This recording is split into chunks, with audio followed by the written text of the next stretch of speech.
السلام علیکم ویورس، حلقہ ارباب ذوق میں مستنصر حسین تارڑ سے گفتگو، بات چیت اور ڈائلاگ کا سلسلہ جاری ہے۔ نامور شاعر احمد فراز نے مستنصر حسین تارڑ سے کہا کہ مستنصر تم شادی آن لائن جیسا پروگرام نہ کیا کرو اور جتنے پیسے وہاں سے ملتے ہیں تو مجھ سے لے لو۔ مشہور افسانہ نگار ذکاء الرحمان نے کہا کہ دیکھو میری بات سنو، اگر تم میڈیا چھوڑ دو تو تم پاکستان کے سب سے بڑے ناول نگار بن سکتے ہو۔ ممتاز افسانہ نگار اور رائٹر ممتاز مفتی نے کہا کہ میڈیا تمہیں کھا جائے گا مستنصر۔ ان سب باتوں کے جواب میں مستنصر حسین تارڑ نے کیا کہا وہ دیکھیے اور سنیے اس پروگرام کے اس حصے میں۔ آپ نے سب کھویا کیا؟ میں نے کچھ بھی نہیں کھویا۔ میں نے مطلب اللہ تعالیٰ کے مجھ پہ اتنا فضل رہا ہے، اور یعنی مجھے اتنا کچھ ملا ہے کہ وہ میں بیان بھی نہیں کر سکتا۔ اس میں کھونے کی بات ہی نہیں ہے، کیونکہ میں نے اپنی زندگی اپنی من کی موج کے ساتھ بسر کی، جو میں چاہتا تھا وہ کیا، اور اس میں سے اپنا رزق بھی کمایا اور رسپیکٹیبل طریقے سے کمایا۔ اگرچہ اس رزق کی جو تھی زیادہ پرسنٹیج وہ میڈیا کی طرف سے آئی، تو لیکن مثلا ذکاء الرحمان ہمارے بڑے دوست ہیں، اگلے روز مجھے کہنے لگے یار تارڑ تم اپنا سفر نامے نہ لکھتے تو تم اس وقت بر صغیر کے سب سے بڑے ناول نگار ہوتے۔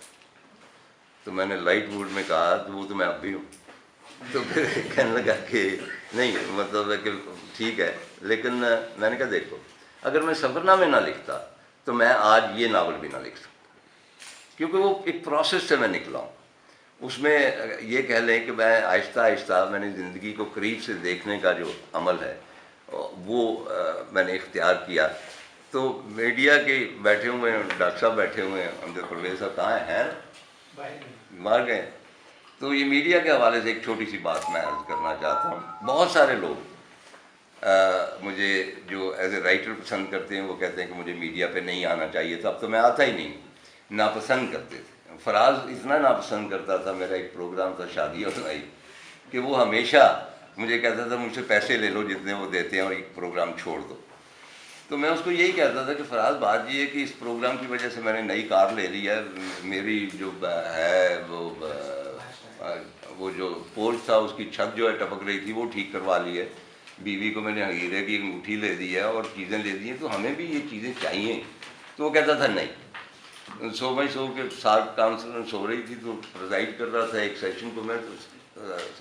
وہ بیٹھا ہوا تھا، فراز سامنے بیٹھا،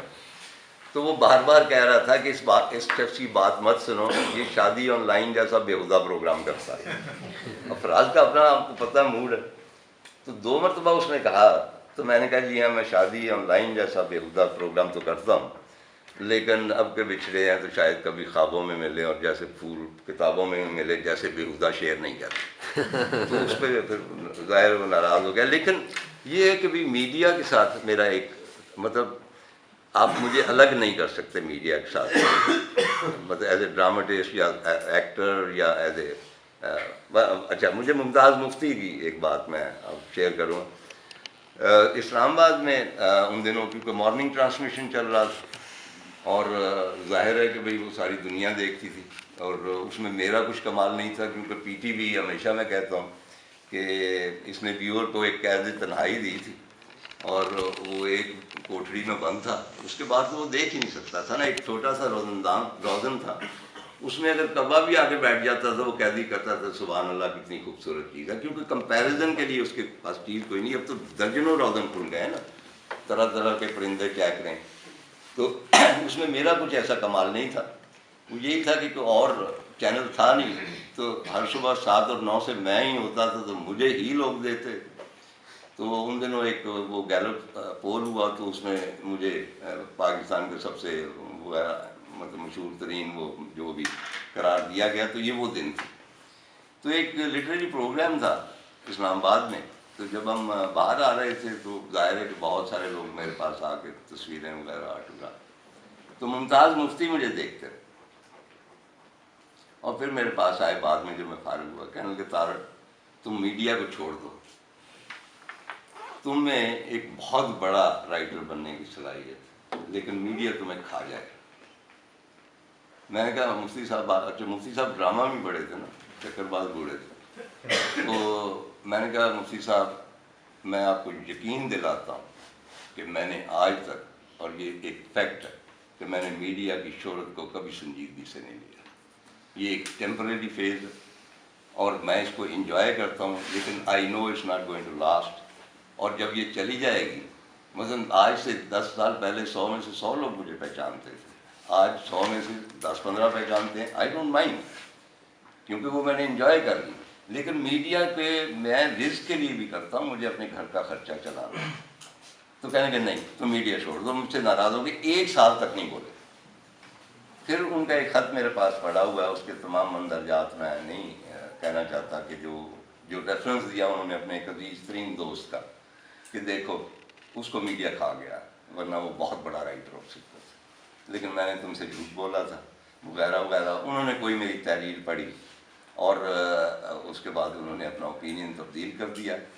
تو کہنا میں یہ چاہتا ہوں کہ مجھے آپ ان ٹوٹل دیکھیں، ان ٹوٹل پرسپیکٹو دیکھیں، یعنی نہ میں میڈیا سے الگ ہو سکتا ہوں، نہ میں سفر نامے سے الگ ہو سکتا ہوں، یہ میری ٹوٹل پرسنالٹی ہے، اس میں اچھی بری ساری باتیں شامل ہیں، اور ان میں سے کوئی ایک نہ ہوتی تو میں وہ بھی نہ ہوتا جو کہ آج ہے۔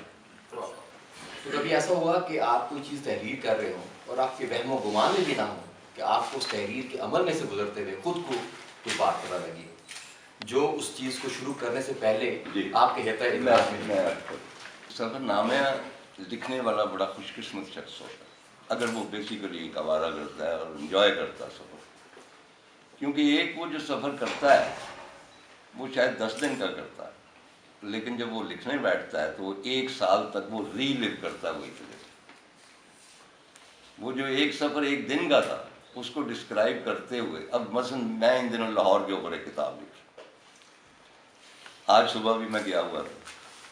تو آج جو کچھ میں نے دیکھا ہے وہ 3 گھنٹے میں دیکھا ہے، لیکن اس کو لکھنے میں مجھے شاید 15 دن لگے، یعنی میں اس کو ری لیو کر رہا ہوں۔ جیسے مثلا غار حرا میں 1 رات ہے، میں نے 1 رات بسر کی ہے،